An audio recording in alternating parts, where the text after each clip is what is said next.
नमस्कार विद्यार्थी मित्रांनो.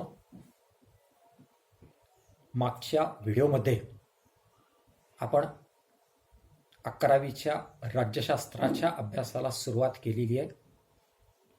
मागच्या व्हिडिओमध्ये तुम्हाला मी कल्पना दिलेली होती की कोरोना या जागतिक महामारीमुळे आपल्या 11वीचा अभ्यासक्रम 30% कमी केलेला आहे आणि या 30% अभ्यासक्रमामध्ये आपल्या 11वीच्या अभ्यासक्रमातली 3 प्रकरणं यावर्षी कमी केलेली आहेत. परंतु ही 3 प्रकरणं कमी जरी केलेली असली तरी त्या संकल्पना आपल्याला समजाव्यात, त्या संकल्पनांची आपल्याला माहिती व्हावी यासाठी आपण या 3 प्रकरणांचा धावता आढावा या ठिकाणी पहिले काही दिवस घेणार आहोत. आणि मग त्याच दृष्टिकोनातून मागच्या व्हिडिओमध्ये आपण राज्य या संकल्पनेचा थोडक्यामध्ये धावता आढावा जो आहे हा आढावा घेतला. आपलं पहिलं प्रकरण आहे राज्य आणि राष्ट्र, आणि त्याच्यापैकी राज्य ही संकल्पना आपण पहिल्या ऑडिओमध्ये थोडक्यामध्ये पाहिली. आजच्या ऑडिओमध्ये आपल्याला दुसरी संकल्पना जी पाहायची ती म्हणजे राष्ट्र. राष्ट्र या संकल्पनेचा आपल्याला आजच्या व्हिडिओमध्ये अभ्यास करायचा आहे. मागच्या व्हिडिओमध्ये तुम्हाला सांगितलं होतं की आपण दैनंदिन बोलीभाषेमध्ये बोलत असताना भारत हे एक राष्ट्र आहे, भारत हे एक राज्य आहे, अशा प्रकारचा शब्दप्रयोग करीत असतो. आणि हे दोन्ही शब्दप्रयोग आपण एकाच अर्थाने समान अर्थाने करत असतो. परंतु यांच्यामध्ये साम्य जरी असलं तरी राज्यशास्त्राचे जे विद्यार्थी असतात या राज्यशास्त्राच्या विद्यार्थ्यांना राज्य म्हणजे काय, राष्ट्र म्हणजे काय, राज्य आणि राष्ट्र या दोघांमध्ये काय मूलभूत फरक आहे तो फरक लक्षात घ्यावा यासाठी आपल्या पहिल्या प्रकरणामध्ये राज्य आणि राष्ट्र या 2 संकल्पनांचा आपण अभ्यास करणार आहोत. त्यापैकी राज्य ही संकल्पना अभ्यासली, आता आपण राष्ट्र ही संकल्पना अभ्यासू. आणि राष्ट्र ही संकल्पना अभ्यासल्यानंतर आपोआपच तुम्हाला राज्य आणि राष्ट्र या दोघांमध्ये काय मूलभूत फरक आहे, काय दोघांमध्ये साम्य आहे हे तुम्हाला लक्षात येईल. राष्ट्र या शब्दाचा विचार जर आपण केला तर राष्ट्राला इंग्रजीमध्ये नेशन हा शब्द दिला जातो. नेशन या शब्दाची उत्पत्ती मूळ लॅटिन भाषा जी आहे या लॅटिन भाषेतील NACSCI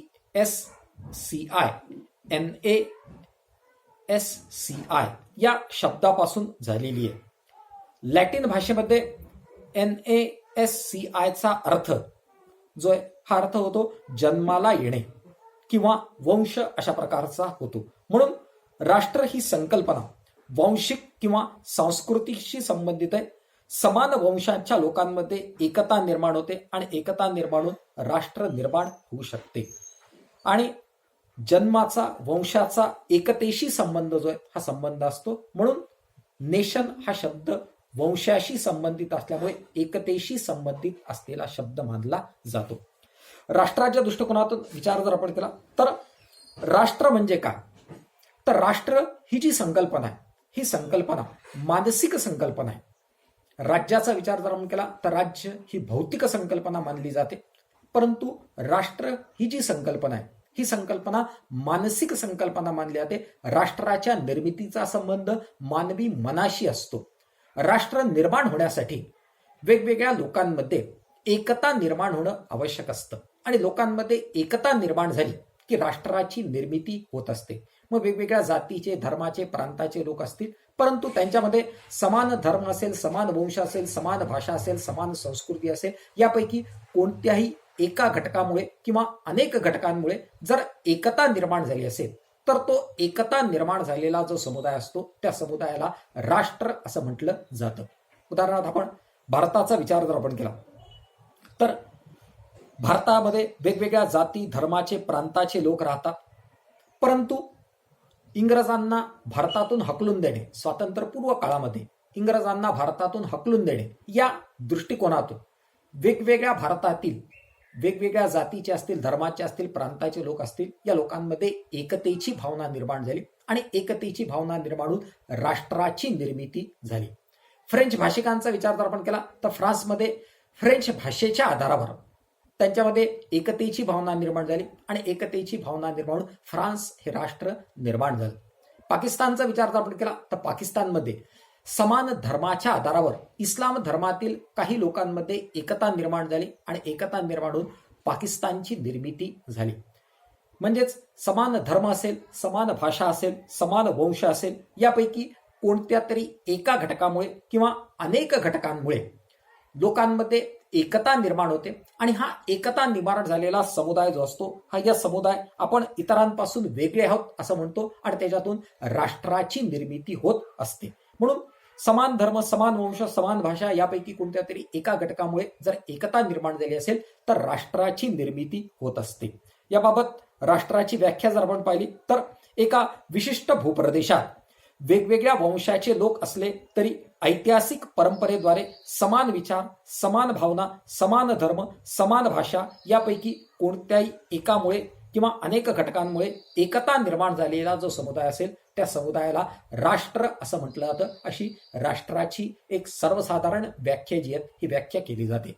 राष्ट्राचा अर्थ पाहत असताना आपण पाहिलं की लोकांमध्ये एकता निर्माण होणं आवश्यक असतं. राष्ट्र ही मानसिक संकल्पना आहे आणि समान धर्म, समान वंश, समान भाषा यापैकी कोणत्या तरी एका घटकांमुळे लोकांमध्ये एकता निर्माण झाली की राष्ट्राची निर्मिती केली जाते. यावरून राष्ट्राची वैशिष्ट्ये काय आहेत ही वैशिष्ट्ये आपण जर पाहिली तर आपल्या पुस्तकामध्ये ही राष्ट्राची वैशिष्ट्ये दिलेली आहे. राष्ट्राच्या वैशिष्ट्याचा विचार आपण केला तर राष्ट्राचं पहिलं वैशिष्ट्य सांगितलं जातं की राष्ट्र निर्माण होण्यासाठी लोकसंख्येची आवश्यकता असते. ज्याप्रमाणे आपण राज्याचे आधारभूत घटक पाहताना पाहिलं की राज्य जर निर्माण व्हायचं असेल तर लोकांची आवश्यकता असते. लोकसंख्याच जर नसेल तर राज्य निर्माण होत नाही. त्याचप्रमाणे राष्ट्राची जर निर्मिती व्हायची असेल तर त्या राष्ट्राच्या निर्मितीसाठी लोकसंख्या लागेल. लोकच जर नसतील तर राष्ट्राची निर्मिती होणार नाही. मग हे लोक लागतील. मग हे लोक वेगवेगळ्या जातीचे असतील, धर्माचे असतील, प्रांताचे असतील तरी चालेल, त्यांचे मत वेगळी असतील तरी चालेल, परंतु हे लोक जे आहेत या लोकांमध्ये सामुदायिक ऐक्याची भावना निर्माण होणं आवश्यक असते.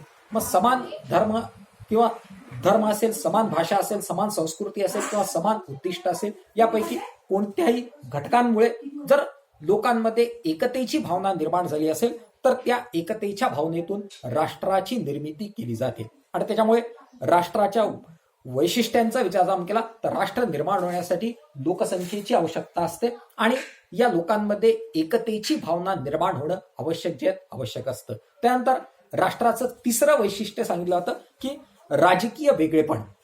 ही जी एकता निर्माण झालेला जो समुदाय असतो हा एकता निर्माण झालेल्या समुदायामध्ये राजकीय वेगळेपण असणं आवश्यक असतं. उदाहरणार्थ आपण भारताचा विचार जर केला तर स्वातंत्र्यपूर्व काळामध्ये वेगवेगळ्या जाती, धर्म, प्रांताचे लोक एकत्र आले. एकत्र येऊन त्यांच्यामध्ये ऐक्याची भावना निर्माण झाली आणि ऐक्याची भावना निर्माण होऊन त्यांनी इंग्रज शासनापेक्षा, ब्रिटिश शासनापेक्षा आम्ही वेगळे आहोत ही राजकीय वेगळेपणाची भावना निर्माण झाली आणि या राजकीय वेगळेपणाच्या भावनेतून जे आहे या भावनेतून राष्ट्र निर्माण झालं. ही राजकीय वेगळेपणाची भावना स्वयंनिर्णयाच्या तत्वातून निर्माण होत असते. राष्ट्राच्या संदर्भात विचार जर आपण केला तर राष्ट्राच्या संदर्भात स्वयंनिर्णयाच्या तत्वाचाही आपल्याला विचार किंवा अभ्यास करणं आवश्यक असतं. अमेरिकेचे राष्ट्राध्यक्ष वुड्रो विल्सन यांनी स्वयंनिर्णयाच्या तत्वाचं विवेचन केलेलं आहे. स्वयं म्हणजे स्वतःचा निर्णय. हा जो एकत्र आलेला समुदाय असतो या एकत्र आलेल्या समुदायाने आम्ही इतरांपेक्षा वेगळे आहोत आणि इतरांपेक्षा वेगळे असल्यामुळे आमचं स्वतंत्र राज्य असलं पाहिजे, आमची स्वतंत्र शासन व्यवस्था असली पाहिजे, आमचं राज्य कोणतं राहील, आमची शासन व्यवस्था कोणती राहील याबाबतचा स्वतःचा निर्णय स्वतः घेणं याला स्वयंनिर्णय असं म्हटलं जातं. आणि या स्वयंनिर्णयाच्या तत्वातून भारताचा विचार जर आपण केला तर भारतामध्ये लोक एकत्र आले आणि एकत्र येऊन त्यांनी स्वयंनिर्णयाच्या तत्वातून निर्णय घेतला की आम्हाला इंग्रजांचं शासन नको, आम्हाला स्वातंत्र्य पाहिजे आणि स्वातंत्र्य मिळाल्यानंतर आम्ही आमच्या राज्यामध्ये, आमच्या राष्ट्रामध्ये लोकशाहीची स्थापना जी आहे ही स्थापना करू. हा स्वतःचा निर्णय स्वतः घेतला. म्हणजेच हा निर्णय जो असतो त्या निर्णयाला स्वयंनिर्णयाचं तत्व असं म्हणतात. आणि या स्वयंनिर्णयाच्या तत्वातून सर्वप्रथम राष्ट्र निर्माण होतं आणि राष्ट्रातून राज्याची निर्मिती जी आहे ही निर्मिती होत असते. म्हणजेच राष्ट्रराज्य जे निर्माण होत असतात, हे राष्ट्रराज्य निर्माण होत असताना पहिल्यांदा लोकांमध्ये एकता निर्माण होते. एकता निर्माण झाली की त्याच्यातून राष्ट्रवाद निर्माण होतो. राष्ट्रवादातून स्वयंनिर्णयाचं तत्व अंगीकारलं जे हे अंगीकारलं जातं आणि या स्वयंनिर्णयाच्या तत्वातून आपल्या राज्याच्या संदर्भातला शासन संस्थेच्या संदर्भामधला निर्णय घेतला जातो आणि त्या निर्णयातून राज्याची निर्मिती केली जाते. म्हणजेच राज्य जे असतं हे राज्य राष्ट्रातून सुद्धा निर्माण होत असतं. पहिल्यांदा राष्ट्राची निर्मिती होते आणि राष्ट्राची निर्मिती झाली की त्याच्यातून राज्याची निर्मिती होत असते. असं जे राज्य असतं त्या राज्याला आपण राष्ट्रराज्य असं म्हणत असतो. त्यानंतर राष्ट्राच्या संदर्भामध्ये पुढचा विचार जर आपण केला तर पुढची जी संकल्पना आहे त्या संकल्पनेमध्ये त्याला आपण राष्ट्रवाद असं म्हणत असतो. राष्ट्रवाद म्हणजे काय याचा विचार करत असताना आपल्या असं लक्षात येतं की राष्ट्र म्हणजे काय तर आपण एक आहोत. ही एकतेची भावना निर्माण झाली की राष्ट्र निर्माण होते. परंतु ही एकतेची भावना फक्त राष्ट्रवादाला कारणीभूत होत नाही, तर आम्ही एक आहोत परंतु एक असून इतरांपासून वेगळे आहोत. ही वेगळेपणाची भावना त्यांच्यामध्ये निर्माण होणं आवश्यक असतं आणि ही वेगळेपणाची राजकीय अस्तित्वाची जी भावना असते या राजकीय अस्तित्वाच्या भावनेला राष्ट्रवाद असं म्हटलं जातं. उदाहरणार्थ आपण भारताचाच विचार जर आपण केला तर भारतामध्ये वेगवेगळ्या जाती धर्माचे प्रांताचे लोक एकत्र जे आहेत हे एकत्र आले आणि एकत्र येऊन त्यांनी म्हटलं की आम्ही इंग्रजांपेक्षा वेगळे आहोत, आम्ही पाकिस्तानपेक्षा वेगळे आहोत, आम्ही अमेरिकेपेक्षा वेगळे आहोत आणि ही वेगळे असल्यामुळे आमचं स्वतंत्र राज्य असलं जे हे असलं पाहिजे. आणि या मागणीतून जी एकता निर्माण झाली त्या एकतेला राष्ट्रवाद असं म्हटलं जातं आणि त्या राष्ट्रवादातून स्वातंत्र्य आंदोलन लढलं गेलं आणि त्यातून भारताला स्वातंत्र्य प्राप्त करून घेण्यात आलं. म्हणजेच राष्ट्रवाद जो असतो या राष्ट्रवादामध्ये आम्ही इतरांपेक्षा वेगळे आहोत, आम्ही एक आहोत परंतु एक असून इतरांपासून वेगळे आहोत ही जी भावना असते ही भावना महत्वाची असते. या राष्ट्रवादातून राजकीय अस्मिता निर्माण होत असते.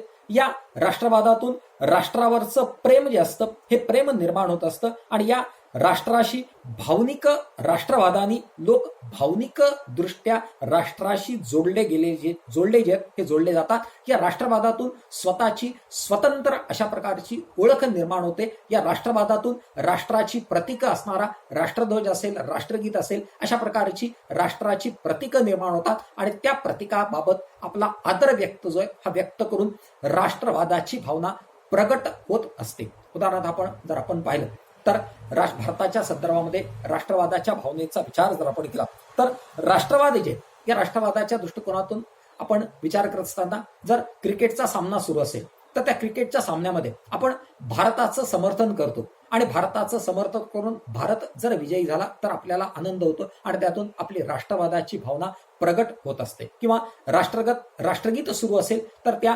राष्ट्रगीताच्या वेळेला आपण सावधानमध्ये उभं राहून आपली राष्ट्रप्रेम व्यक्त करत असतो. किंवा राष्ट्रध्वज असेल तर त्या राष्ट्रध्वजाबाबत आपलं प्रेम व्यक्त करून आपण राष्ट्रवादाची भावना, राष्ट्रनिष्ठेची भावना जी असते ही भावना प्रगट करीत असतो. म्हणजेच ही जी भावना असते राष्ट्राप्रती असणारा आदर जो असतो त्या आदराला राष्ट्रवाद असं म्हटलं जातं. यावरून राष्ट्रवादाची जी वैशिष्ट्ये सांगितली जातात त्या राष्ट्रवादाच्या वैशिष्ट्यांचा आपण विचार जर आपण केला तर राष्ट्रवाद जी असते ही राष्ट्रवाद एक प्रखर अशा प्रकारची शक्ती असते.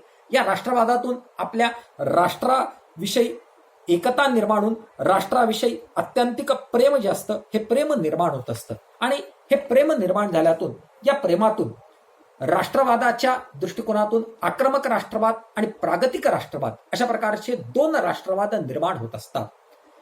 प्रागतिक राष्ट्रवाद जो असतो या प्रागतिक राष्ट्रवादामध्ये आम्ही इतरांपेक्षा वेगळे आहोत परंतु आम्हाला जसा जगण्याचा अधिकार आहे तसाच इतरांना सुद्धा जगण्याचा अधिकार आहे. इतरांना सोबत घेऊन इतरांशी सहकार्य करून आम्ही आमच्या राष्ट्रवादाची जोपासना करू अशा प्रकारचं तत्व सांगितलं जातं. परंतु त्यासोबतच आपण आक्रमक राष्ट्रवादाचा विचार जर आपण केला तर आक्रमक राष्ट्रवाद जो असतो आक्रमक राष्ट्रवादामध्ये आम्ही इतरांपेक्षा वेगळे आहोत, आम्ही एक आहोत परंतु आम्हीच श्रेष्ठ आहोत, इतरांना जगण्याचा अधिकार नाही, इतरांच्या विचाराचा आदर केला जात नाही. हा राष्ट्रवाद जो असतो त्या राष्ट्रवादाला आक्रमक राष्ट्रवाद असं म्हटलं जातं. आणि या आक्रमक राष्ट्रवादातून दुसऱ्यावर आक्रमण केलं जातं आणि त्याच्यामुळे हा आक्रमक राष्ट्रवाद जागतिक शांततेला धोकादायक स्वरूपाचा मानला जातो. उदाहरणार्थ आपण जर पाहिलं तर दुसऱ्या महायुद्धाच्या काळामध्ये हिटलरच्या कालखंडामध्ये जर्मनीमध्ये जो राष्ट्रवाद निर्माण झाला होता त्या राष्ट्रवादाला आक्रमक राष्ट्रवाद असं म्हटलं जातं आणि या आक्रमक राष्ट्रवादातून दुसरं महायुद्ध घडून आणलं आणि जगामध्ये अशांतता निर्माण झाली. आक्रमक राष्ट्रवादामध्ये दुसऱ्यावर आक्रमण केलं जे हे केलं जातं म्हणून हा राष्ट्रवाद जागतिक शांततेला धोकादायक असा मानला जातो. परंतु प्रागतिक राष्ट्रवाद जो असतो हा प्रागतिक राष्ट्रवाद जागतिक शांततेला पूरक किंवा पोषक अशा प्रकारचा मानला जातो. अशा प्रकारे आक्रमक राष्ट्रवाद आणि प्रागतिक राष्ट्रवाद जे आहेत या राष्ट्रवाद जो आहे या राष्ट्रवादाचा विचार जर केला तर आक्रमक राष्ट्रवादामुळे लोकांमध्ये तेढ, द्वेषाची भावना किंवा परस्परावर आक्रमण करण्याची भावना निर्माण होत असते. त्यानंतर राष्ट्रवादाचा विचार जर आपण केला तर राष्ट्रवादाचं पुढचं वैशिष्ट्य सांगितलं जातं की राष्ट्रवाद जो असतो हा राष्ट्रवाद साम्राज्यवाद किंवा वसाहतवादाच्या विरोधात असतो. कोणत्याही परकीय क्षेत्रावर ताबा असण्याच्या तो विरोधामध्ये जे या विरोधामध्ये असतो. उदाहरणार्थ आपण जर पाहिलं तर दुसऱ्या महायुद्धाच्या अगोदर इंग्लंड जे होतं या इंग्लंडचं अर्ध्या जगावर साम्राज्य होतं आणि इंग्लंड हा वसाहतवादी देश मानला जात होता. परंतु दुसऱ्या महायुद्धानंतर राष्ट्रवादाची भावना आशिया आफ्रिका खंडामध्ये मोठ्या प्रमाणामध्ये वाढली आणि आशिया आफ्रिका खंडामध्ये मोठ्या प्रमाणामध्ये राष्ट्रवाद वाढून या वसाहतवादाचा विरोध जो आहे हा विरोध करण्यात आला. त्यातून स्वयंनिर्णयाच्या तत्वाचा पुरस्कार करण्यात आला आणि वसाहतवादाचा विरोध आणि स्वयंनिर्णयाच्या तत्वानुसार आशिया आणि आफ्रिका खंडामध्ये भारतासारखी अनेक राष्ट्र असतील त्या राष्ट्रांनी वसाहतवादाचा विरोध करून इंग्रजांचं सरकार ब्रिटिशांचं सरकार उलथून देऊन स्वातंत्र्य प्राप्त जे हे प्राप्त केलेलं होतं. आणि त्याच्यामुळे राष्ट्रवाद जो असतो हा राष्ट्रवाद साम्राज्यवाद किंवा वसाहतवादाला विरोध करणारा असतो. हा राष्ट्रवादाचं दुसरं वैशिष्ट्य सांगितलं जातं. त्यानंतर राष्ट्रवादाचं तिसरं वैशिष्ट्य सांगितलं जातं की राष्ट्रवाद जो असतो हा राष्ट्रवाद विविधतेला प्रोत्साहन देत असतो. जसं आपण भारताचा विचार केला तर भारतामध्ये वेगवेगळ्या धर्माचे, भाषेचे, प्रांताचे, संस्कृतीचे असणारे लोक आहेत आणि अशी विविधता आहे आणि ही विविधता सुद्धा भारताच्या राष्ट्रवादामध्ये जपली जाते. प्रत्येक भाषा असेल, संस्कृती असेल त्याची संवर्धन करणं, त्याची जोपासना करणं, त्यानुसार आचरण करण्याचं कार्य भारतामधले लोक हे करत असतात. परंतु अशी विविधता जरी असली तरी त्या विविधतेमध्ये आम्ही एक आहोत ही एकतेची भावना राष्ट्रवादामध्ये निर्माण होत असते. म्हणजेच राष्ट्रवादाचा विचार जर आपण केला तर राष्ट्रीय एकात्मतेमध्ये ज्याप्रमाणे विविधता असते परंतु आम्ही सर्व एक आहोत ही एकतेची भावना असते. तीच भावना राष्ट्रवादामध्ये निर्माण झाली असते. विविधतेसोबत एकतेची जोपासना राष्ट्रवादामध्ये केली जाते आणि यामुळे राष्ट्रवादाच्या वैशिष्ट्यांचा विचार जर आपण केला तर राष्ट्रवादाचा वैशिष्ट्यामध्ये विविधतेची जोपासना केला तर हे सुद्धा राष्ट्रवादाचं वैशिष्ट्य मानलं जातं. यानंतर आपल्याला थोडक्यामध्ये राष्ट्रवादाचे जे प्रकार आहेत त्या प्रकारांचा विचार करायचा आहे. राष्ट्रवादाच्या प्रकाराचा विचार जर आपण केला तर त्याच्यामधला पहिला प्रकार सांगितला तो म्हणजे उदारमतवादी राष्ट्रवाद. उदारमतवादी राष्ट्रवादाचा उगम फ्रेंच राज्यक्रांतीतून झालेला आहे. फ्रेंचमध्ये राज्यक्रांती झाली तो इतिहासामध्ये तुम्ही भाग शिकलेला आहे आणि ही जी फ्रेंच राज्यक्रांती होती ही फ्रेंच राज्यक्रांतीतून उदारमतवादी राष्ट्रवादाचा जन्म झालेला आहे. राष्ट्र आणि सार्वभौमत्व याची सांगड राष्ट्रवाद घालून देतो. प्रत्येक राष्ट्राला स्वातंत्र्य आणि सार्वभौमत्वाचा अधिकार आहे हे उदारमतवादी राष्ट्रवाद मानत असतो. म्हणजेच उदारमतवादी राष्ट्रवादामध्ये सार्वभौमत्वाची भावना, राज्याचे आधारभूत घटक पाहताना आपण चौथा घटक पाहिलेला आहे सार्वभौमत्व. राज्य निर्माण होण्यासाठी सार्वभौमत्वाची आवश्यकता असते आणि राष्ट्रवाद उदारमतवादी राष्ट्रवाद जो असतो हा राष्ट्रवाद सार्वभौमत्वाचा अधिकार मान्य करत असतो आणि सार्वभौमत्व प्राप्त झालं तरच राष्ट्रवाद निर्माण होत असतो. हे तत्व या राष्ट्रवादामध्ये सांगितलं जातं. त्यानंतर दुसरा राष्ट्रवादाचा प्रकार आहे तो प्रकार आहे परंपरावादी राष्ट्रवाद. परंपरावादी राष्ट्रवादाचा विचार जर आपण केला तर हा राष्ट्रवाद समाजाला अंतर्मुख करणारा असतो. राष्ट्र, समाज यांचे अतिशय जवळचे संबंध जे आहेत हे संबंध असतात आणि या जवळच्या संबंधातून स्वदेशाभिमानाला महत्व प्राप्त होते. असा जो राष्ट्रवाद असतो त्या राष्ट्रवादाला परंपरावादी राष्ट्रवाद असं म्हटलं जातं. त्यानंतर पुढचा राष्ट्रवाद आहे प्रसारवादी राष्ट्रवाद. प्रसारवादी राष्ट्रवादालाच दुसरं नाव आक्रमक राष्ट्रवाद असं म्हटलं जातं. हा आक्रमक स्वरूपाचा असतो. राष्ट्र गौरवासाठी आक्रमण होतात आणि साम्राज्य निर्माण करण्याचा प्रयत्न केला जातो. म्हणजेच हा जो राष्ट्रवाद असतो हा राष्ट्रवाद वसाहतवादाचा पुरस्कार करणारा राष्ट्रवाद जो आहे हा राष्ट्रवाद असतो. या दृष्टिकोनातून पाहत असताना आपण उदाहरणही पाहिलेलं होतं की दुसऱ्या महायुद्धाच्या कालखंडामध्ये जो राष्ट्रवाद निर्माण झालेला होता तो राष्ट्रवाद प्रसारवादी राष्ट्रवाद होता, किंवा पहिल्या महायुद्धाच्या अगोदरपर्यंत इंग्लंडचा जो राष्ट्रवाद होता तो राष्ट्रवाद प्रसारवादी राष्ट्रवाद किंवा वसाहतवादी राष्ट्रवाद होता. आणि इंग्रजांनी ब्रिटिशांनी आशिया आफ्रिका खंडामध्ये वसाहतवाद निर्माण करून आपलं साम्राज्य जे हे साम्राज्य निर्माण केलेले जे हे केलेलं होतं. म्हणून या राष्ट्रवादाला प्रसारवादी राष्ट्रवाद असं म्हटलं जातं.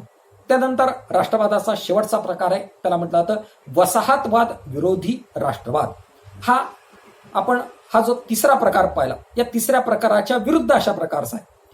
तिसऱ्या प्रकारामध्ये वसाहतवादाला प्रोत्साहन दिलं जातं आणि चौथा प्रकार जो असतो या चौथ्या प्रकारामध्ये वसाहतवादाला विरोध केला जातो आणि वसाहतवादाला विरोध करून स्वातंत्र्य लढ्याचं समर्थन केलं जातं आणि वसाहतवादाला विरोध केला जातो. ज्याप्रमाणे भारत जो होता या भारताने स्वातंत्र्य प्राप्त करत असताना स्वातंत्र्य लढा लढला आणि इंग्रजांच्या वसाहतवादाला विरोध केला आणि वसाहतवादाला विरोध करून भारताला स्वातंत्र्य प्राप्त करून दिलं. त्याच्यामुळे भारताचा राष्ट्रवाद जो आहे हा राष्ट्रवाद वसाहतवादी विरोधी राष्ट्रवाद मानला जातो. आणि याच तत्वातून आशिया आफ्रिका खंडामध्ये भारताला स्वातंत्र्य मिळाल्यानंतर आशिया आफ्रिका खंडातील जी लहान लहान राष्ट्र होती की जी राष्ट्र स्वातंत्र्यासाठी प्रयत्न करत असते त्या स्वातंत्र्य लढ्याला भारताने पाठिंबा दिला आणि त्यांना स्वातंत्र्य मिळवून देण्यासाठी जी मदत करता येईल ती मदत करून वसाहतवाद विरोधी राष्ट्रवादाचं समर्थन भारताने स्वातंत्र्य प्राप्तीनंतर केलेले जे हे केलेलं होतं. अशा प्रकारे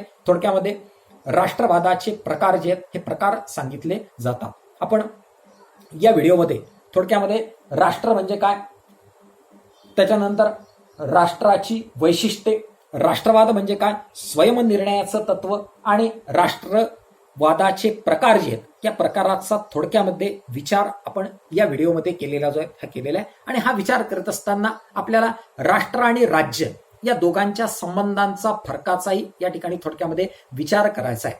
तर या दोन्ही संकल्पना पाहिल्यावर आपल्याला असं लक्षात येतं की राष्ट्र आणि राज्य या दोन संकल्पनेमध्ये काही साम्य जरी असलं तरी काही भेद सुद्धा त्यांच्यामध्ये आहेत.